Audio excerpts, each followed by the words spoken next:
नमस्कार। दिन भर की बड़ी खबरों में आपका स्वागत है। मैं हूं शिवानी। आज की खबरों में बात होगी बीजेपी की नींव हिला दूंगी, भयंकर गुस्से में ममता सड़कों पर उतरा जनसैलाब, ज्ञानेश को खुली चेतावनी की। और यूपी में कांग्रेस सपा का गठबंधन तय, मिल सकती है इतनी सीटें की। और मोदी पीछे पीछे आगे आरएसएस चीफ भागवत, राम मंदिर ध्वजारोहण की। और साथ ही एसआईआर पर चौतरफा फंसा चुनाव आयोग अब फैसला पक्का की। वहीं खबर के अंत में बात होगी शपथ लेते ही नए सीजीआई खन्ना ने बदल दिया कौन सा नियम की। इसी के साथ आज दिन भर की सभी बड़ी और प्रमुख खबरों को जानेंगे विस्तार से। उससे पहले एक नजर सुर्खियों पर। तमिलनाडु में एसआईआर के खिलाफ सुप्रीम कोर्ट में छठी याचिका दाखिल, चुनाव आयोग को नोटिस भेजा। बंगाल और केरल सरकार ने भी एसआईआर को दी चुनौती। सीएम धामी बोले राहुल और अखिलेश को अच्छे संस्कार सिखाने चाहिए थे। अखिलेश यादव ने कहा था 2047 तक मोदी धरती पर नहीं रहेंगे। अगर शिव कुमार पार्टी बदलकर आए तो मैं, कांग्रेस में कलह पर बीजेपी दिग्गज ने जानिए क्यों दी चेतावनी। यूपी में 2027 में कांग्रेस को चाहिए 85 सीटें, सपा से बार्गेनिंग करने के मूड में। लोकसभा चुनाव में बसपा को पछाड़ा था।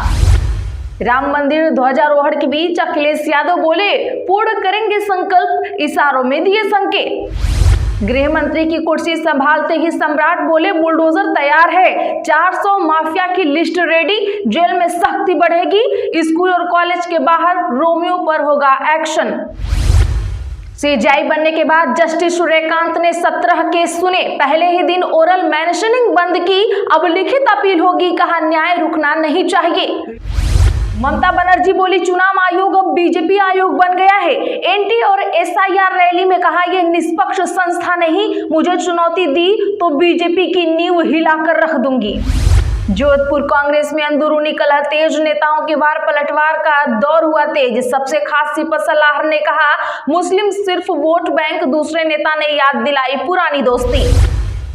आईएनएससी को लेकर भीमराव अंबेडकर और संविधान पर क्रूर हमले में जुटा आरएसएस, कांग्रेस का तगड़ा वार। नरेश मीणा पर एफआईआर हुई दर्ज। प्रधानमंत्री और मुख्यमंत्री पर अभद्र टिप्पणी की थी, भड़काऊ भाषण देने का आरोप। करौली में हुई थी बांध बांधने के विरोध में महापंचायत। अजाक्स के अध्यक्ष बोले मेरे भाषण को तोड़ मरोड़ कर पेश किया गया, ब्राह्मण बेटियों वाले बयान पर मांगी माफी। स्पाक्स ने कहा उनकी गिरफ्तारी हो। सिंगर जुबिन गर्ग मरे नहीं, उनको मारा गया। असम सीएम हिमंत बिस्वा शर्मा का बड़ा बयान आया सामने। वेस्ट बंगाल से पहले हटाए जाएं पक्षपात करने वाले पुलिस अधिकारी, सीईसी से शुभेंदु अधिकारी की मांग। कांग्रेस के सामने नई चुनौती हुई खड़ी, लिखित आश्वासन मांग रहे शिव कुमार, क्या बदलेगा कर्नाटका का सीएम। कनाडा में खालिस्तानी आतंकियों ने तिरंगे का किया अपमान, भारतीय पीएम को मारो के लगाए नारे। बच्चे और प्रेग्नेंट महिलाएं शामिल, पंजाब को अलग करने पर वोटिंग की। तमिलनाडु में तमिल विशिष्टता में केवल हिंदी नहीं, तेलुगु कन्नड़ मलयालम के लिए भी घेरा, बोले राज्यपाल आरएन रवि। भारत नहीं आएंगे इजरायली प्रधानमंत्री नेतन्याहू, दिल्ली कांड के बाद फिर टली इनकी यात्रा।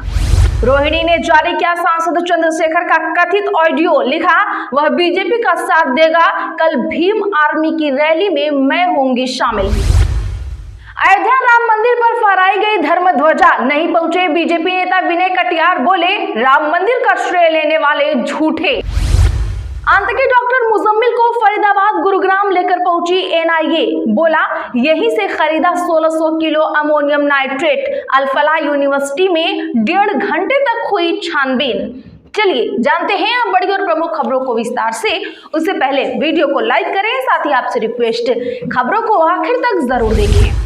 ममता बोली चुनाव आयोग अब बीजेपी आयोग बन गया है। एंटी एसआईआर रैली में कहा यह निष्पक्ष संस्था अब नहीं रही। दरअसल बता दें कि पश्चिम बंगाल की सीएम ममता बनर्जी ने आज कहा कि चुनाव आयोग अब निष्पक्ष नहीं रहा, ये बीजेपी आयोग बन गया है। उन्होंने कहा कि अगर उन्हें बंगाल में चुनौती दी गई तो वो पूरे देश में बीजेपी की नींव हिलाकर रख देंगी।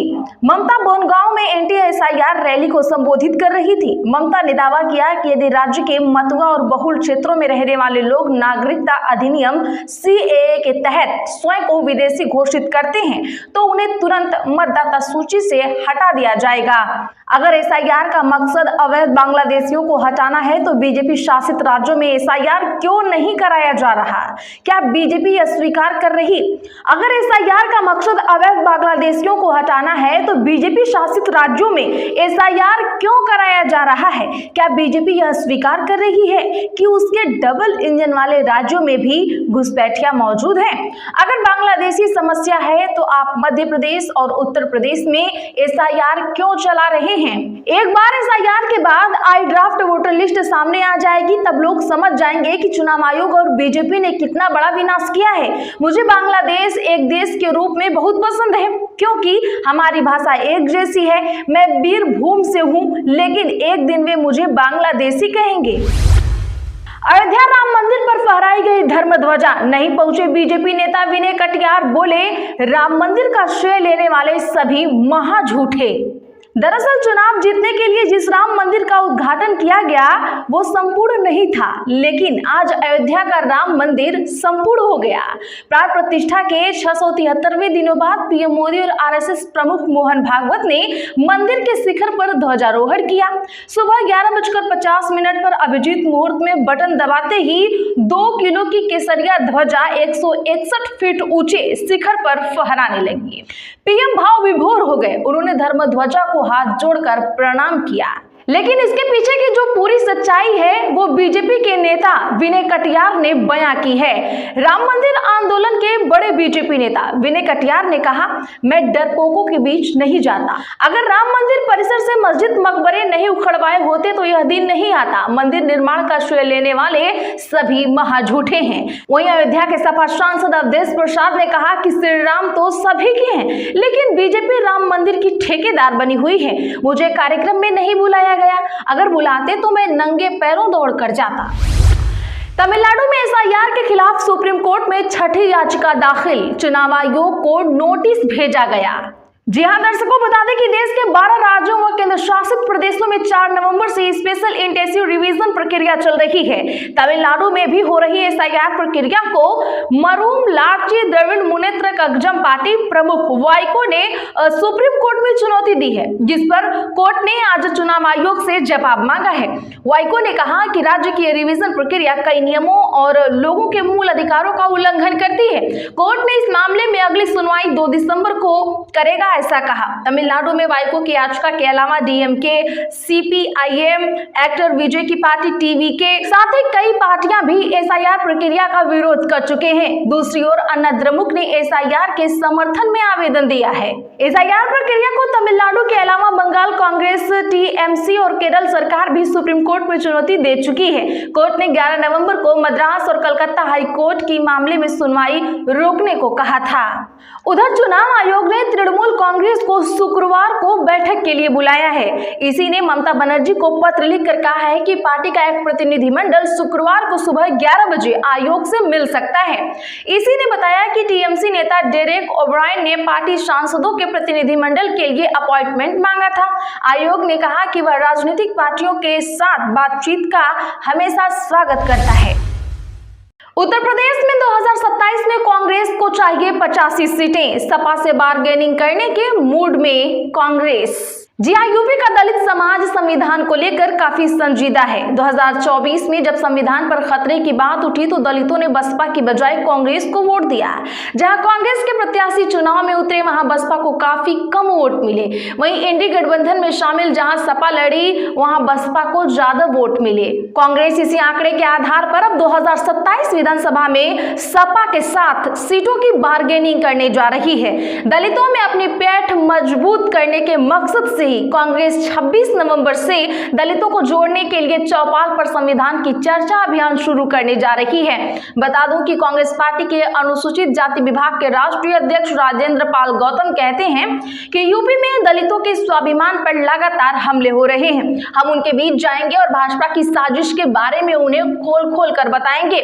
आंकड़ों के साथ ये भी बताएंगे कि कांग्रेस के शासन में दलितों को क्या क्या सुविधाएं मिली थी। अगर शिव कुमार पार्टी बदल कर आए तो मैं कांग्रेस में कलह पर बीजेपी दिग्गज ने जानिए क्यों दी चेतावनी। जी हाँ, कर्नाटका कांग्रेस में जारी कलह के बीच भारतीय जनता पार्टी अलर्ट नजर आ रही है। राज्य के पूर्व मंत्री और विधायक रमेश जिरकिहोली ने कहा कि भाजपा को कांग्रेस सरकार गिराने की कोशिश नहीं करनी चाहिए। साथ ही उन्होंने साफ किया कि अगर मुख्यमंत्री डीके शिवकुमार भाजपा में आते हैं तो उन्हें अन्य विकल्प तलाशने होंगे। दरअसल खबर है कि शिवकुमार समर्थक कांग्रेस आलाकमान से मिलने के लिए विधायक दिल्ली में डेरा डाले हैं। मीडिया रिपोर्ट्स के अनुसार जिरकिहोली ने कहा कि मैं भाजपा नेतृत्व से न्यूट्रल रहने की अपील करता हूं, उन्हें इसमें दखल देना नहीं चाहिए। ये दलदल है और हमें इसमें नहीं पड़ना चाहिए।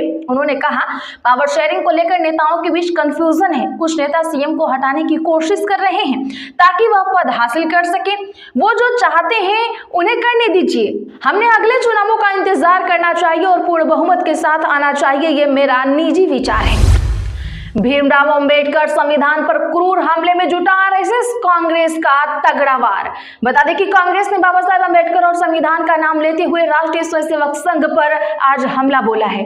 पार्टी के नेता जयराम रमेश ने कहा कि डॉक्टर भीमराव अंबेडकर ने आज ही के दिन 76 साल पहले संविधान सभा में भारत के मसौदा संविधान को औपचारिक रूप से अपनाने का प्रस्ताव रखा था और उसी समय उन पर और संविधान पर राष्ट्रीय स्वयंसेवक संघ की ओर से क्रूर हमले किए जाते रहे हैं। कांग्रेस के महासचिव जयराम रमेश ने याद दिलाते हुए कहा कि इस प्रस्ताव को पेश करने से पहले अपने समापन भाषण में डॉक्टर अंबेडकर ने संविधान निर्माण में कांग्रेस की भूमिका की सराहना की थी। रमेश ने एक्स पर लिखा, ठीक 76 साल पहले डॉक्टर अंबेडकर ने भारत के मसौदा संविधान को स्वीकार करने का प्रस्ताव संविधान सभा में रखा था। उस अवसर पर उनका समापन भाषण निस्संदेह 20वीं सदी में कहीं भी किसी भी ओर से दिए गए सर्वश्रेष्ठ भाषणों में से एक है। तो आज के लिए बस इतना ही। ऐसे ही खबरों के लिए चैनल सब्सक्राइब करें और बगल में घंटे के निशान को जरूर दबा लें। वीडियो को लाइक और शेयर करना ना भूलें।